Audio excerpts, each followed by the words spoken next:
Alright, we should be recording now. So it is 5:45 Sunday night and just about to hit arms. Second arm session of the week. Got my EAAs ready to go, already mixed those up so you don't have to watch me do this whole thing. But yeah, no video for yesterday's session. I did train yesterday, I just didn't get to record it because I didn't recharge my batteries in time. I got to the gym, I was excited to just dive into it and smash the session out, record it, and I went to turn my camera on and it was like 2% battery life and all my other batteries in the bag were dead as well. So I was like, okay, well, it looks like I'm not recording today's session now. So I didn't get to record yesterday's session, but I am recording today's. I spent 3 hours waiting for my batteries to charge before this session, so you better appreciate the effort that I've gone to, the extent that I've gone to be able to actually record this session. I literally put off my training session for a whole 3 hours just so I could have the batteries charged, the microphones charged, all ready to go to rock and roll for today's training session. So yeah, arms is on the menu, second arm session of the week. And I was honestly, to be completely like straight with you, I was freaking out initially when I got here today. I thought I didn't have an SD card packed. Like I'd charged my batteries, obviously, did all of that. And for me to have done all of that and not to have packed a battery, not to have packed an SD card, I would have been absolutely flipping balls. But thankfully, I found one snug, hidden in the corner of my bag. So yeah, here we are recording. Nothing to really kind of dive into specifically, like it's the end of the week. Definitely feels like the end of the week, like I'm a little bit burnt out, a little bit tired, but it is what it is. And so just time to go in there and smash this last session out for the week and head home, relax, and do it all over again tomorrow. I think it's 5 exercises, 2 tricep, 2 bicep, 1 brachialis exercise. So you've got the press downs, the overhead extensions, the preacher curls, Bayesian curls, and then some machine hammer curls. So pretty straightforward, about 3 sets on everything. And I might throw in some calves if they're feeling pretty good. They were quite tight yesterday, so I didn't end up training them yesterday, but because it's been a day since I last trained them, I might hit them tonight. So yeah, that is the plan of attack. I'll see you guys in there. Righty, so just did a warm-up set, 6 plates, and now I'm just going to jump to 10 plates to do the first working set. Same weight as last week. I'm literally just going to aim to do an extra rep on each set, or even on just one of the sets, or just better execution, better quality reps, but the same number of reps at the same weight. That's enough at the moment. Like, you don't need to overcomplicate the shit out of training. Like, sure, you can train like an absolute dumbass. Like, there are people out there that do it. And sure, you can train with a lack of intensity or not enough effort to actually elicit any sort of response, growth response, or muscle retention in a deficit. But I mean, as long as you're training hard and as long as you're being consistent with like the movements, the exercises that you're doing, and just slowly trying to get better at those over time, you're going to get bigger, or you're going to hold on to tissue while you're dieting. Like mechanical tension and effort, if they're in check, you're going to see the results you want. Like if you don't have effort in check and if you don't have mechanical tension in check, like if you're just going through the reps with no real control or intent behind the execution, then you're not going to see a big ROI on your training in the gym. And same thing with like effort. If you're not training close enough to failure to the point where like the reps are involuntarily slowing down, like they're slowing down against your will, not because you're consciously trying to slow them down, like deliberately try to slow them down toward the end of the set, but because like you're getting that fatigue that they just like indirectly start slowing down. Like if you're not training to that point, then you need to step the game up. Like you need to step up your game in terms of training effort. Like you're probably not training hard enough.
So another way to kind of like reframe what I was saying before, I suppose in a way, like your isolation movements or your single joint movements, your press downs, your curls, all that sort of stuff, you don't want to approach them the same way you approach your compound movements, where you're trying to basically move as much load as possible by involving as many muscles as possible. Yeah.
Now, something else that I feel is worth mentioning is like the whole changing up your training routine, like too frequently or not at all. Like a lot of people get this wrong, and they'll change something because they're either just bored of a movement or they think they need to change an exercise because they've been doing it for, say, 5 to 7 weeks.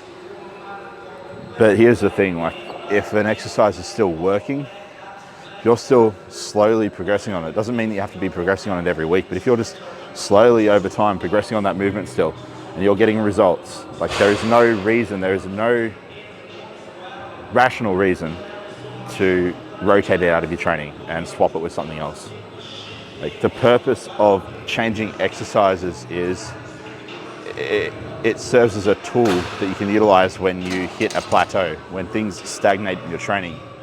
When a exercise is no longer viable because it's causing, say, elbow pain or shoulder pain, or you no longer get any kind of quality contraction on that movement, or I guess you could say pump, then a lot of the times when that happens, yeah, you might need to rotate the exercise out, or you might just need to deload. But putting a new exercise in serves as introducing novel stimulus to your training. So new, unfamiliar stimulus to the training so that your body is more responsive. But if you're still progressing on something, even if it's boring as hell, it's getting your results, just stick at it, just keep doing it.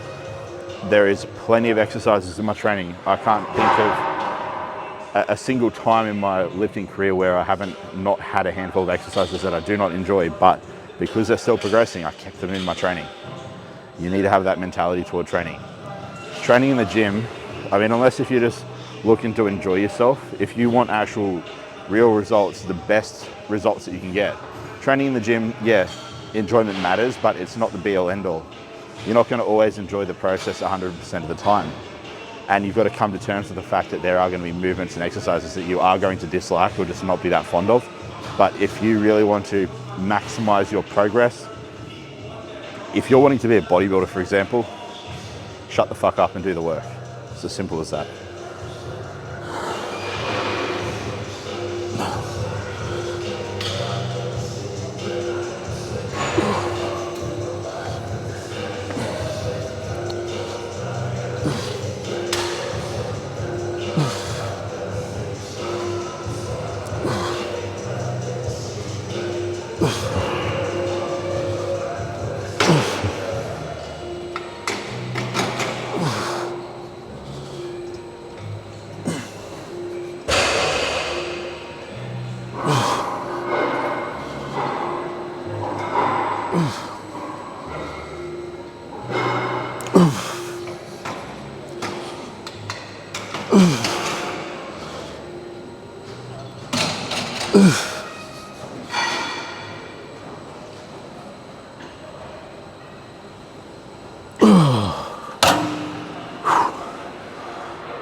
I'm using 2 rope attachments here, right? So I can do a dual rope overhead extension. It just improves the overall profile of the exercise, I think, so that it places less kind of stress on the shoulders and the elbows while still working the triceps effectively. So that's why I prefer it to using just a single rope attachment. But whenever you do use, say, 2 attachments of the same kind, don't just blatantly assume that they're identical in every way. Even if they're the same brand, even if they're the same style of attachment, make sure that you kind of compare them side by side, because these 2 are different in length by about 2.5 inches. So if you were to just hold both ropes at the very end, you're going to be working or stretching and loading up one of your triceps more than the other one. So it's really smart to just double check. It's worthwhile double checking. You don't want to screw that up and then find out that you're misloading and working one side harder than the other over time, because well, that's not a big difference or a big deal in a single session. It will have a cumulative effect over time if you keep doing that. So make sure that you cross-reference and cross-check the actual length of rope attachments when you use them. And so what I do is I'll basically stretch them out and I'll grip the ropes and I'll adjust my hands until they line up symmetrically. And if the ropes are uneven in length, you're going to have one hand with more overhang, but that's totally fine.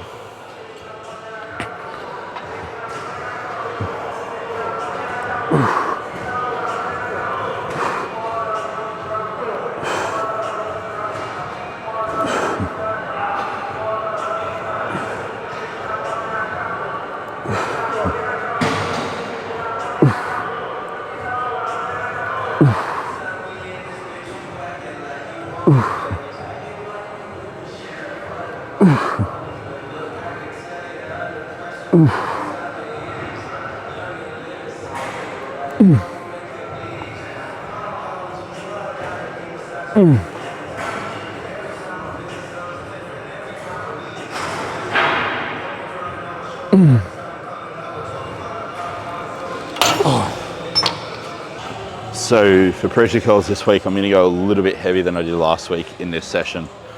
I got 18 reps, I believe, for all 3 sets on the Sunday session from last week. So I'll add 5 kilo and aim more for the lower end of the rep range because I don't want to be getting to the point where I'm doing sets of 20 plus for biceps. I think that's a little bit counterproductive. Like, you're still going to get some growth, but I mean, I'd much rather just increase the load a little bit and fall somewhere closer to that 12 to 15 rep range kind of bracket.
So final set of these, and then it'll be on to Bayesian curls. But with this, I'm only really focusing on the peak contraction. When I do the Bayesian curls, I'll focus more on the stretch, because obviously when you're trying to train the stretch, I've said this before, you need to make sure that the shoulder is in as much extension or like backwards positioning as possible to get that stretch, that full stretch. And then to fully shorten the bicep, you need the shoulder in more flexion or like forward movement like this. So the arm is like overhead or closer to overhead. You're going to be able to get a better contraction at the end of each rep on a bicep curl. And the opposite's true for the stretch. The further the arm extends beyond the torso or the midline of your body, when you get down into that full stretch in the bicep curl, you're going to get more of a stretch or a lengthening of the biceps. So yeah, I use both of these exercises to kind of complement each other and get like a full comprehensive stimulus or like loading profile for the bicep. Only when it's necessary, ask me. If not, don't ask. Okay? All right.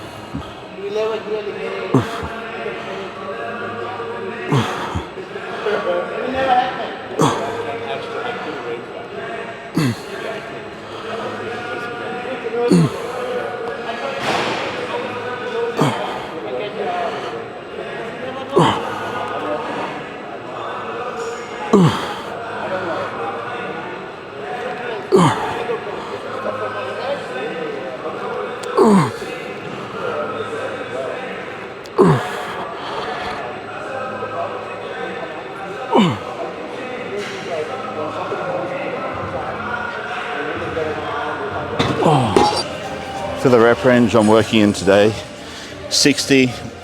The weight I used last week is still appropriate, so that's what we'll use.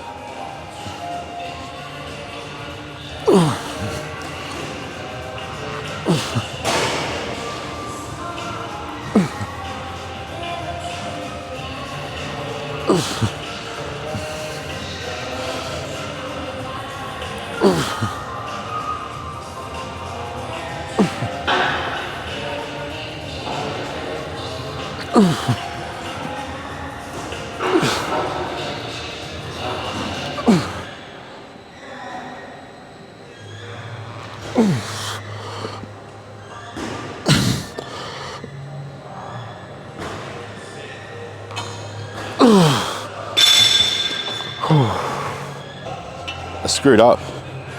I actually worked with 50 kilo last time.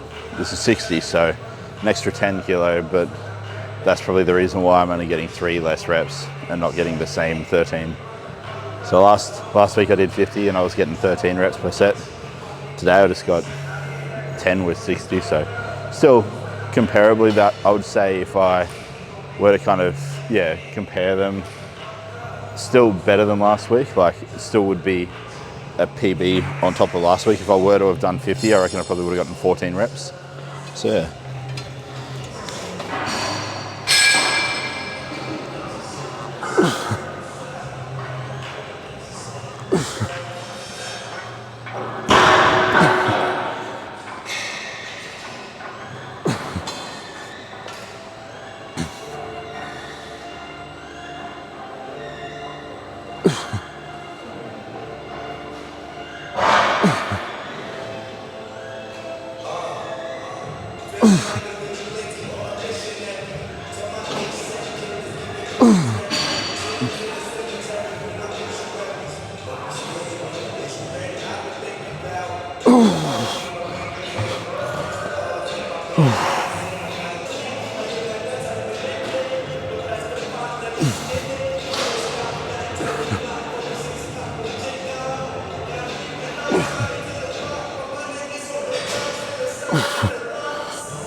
Lastly, we are on to the final exercise for the session, and it's getting on with the night. Like, it's not late by any means, but it's also not early. It's nearly 7 o'clock, so smash this out. Buy some more chicken from the fridge out the front in the gym, and then walk on home. Oh, it's at the right weight already for me.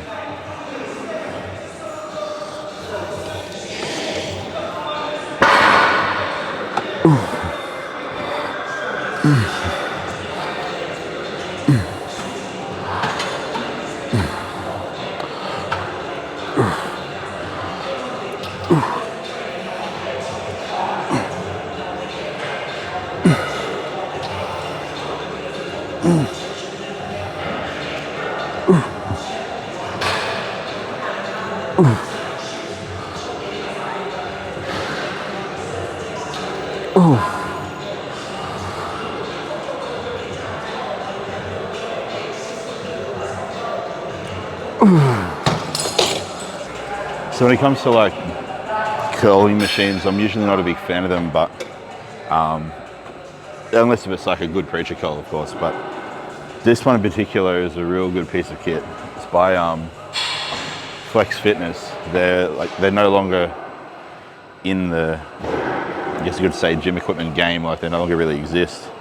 Pretty sure they liquidated a while back, but they put out some really high quality equipment when they were around. Like, some real high quality equipment, and this is one of their pieces. I really like it.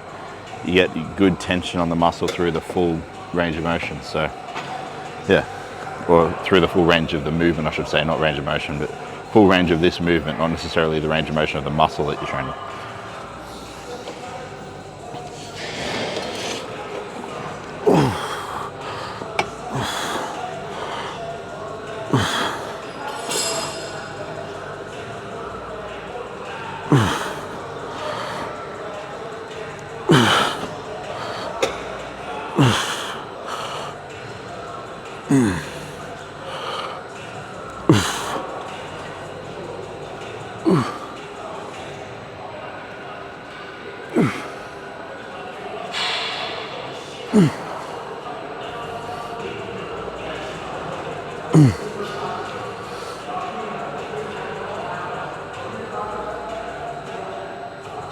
Ooh.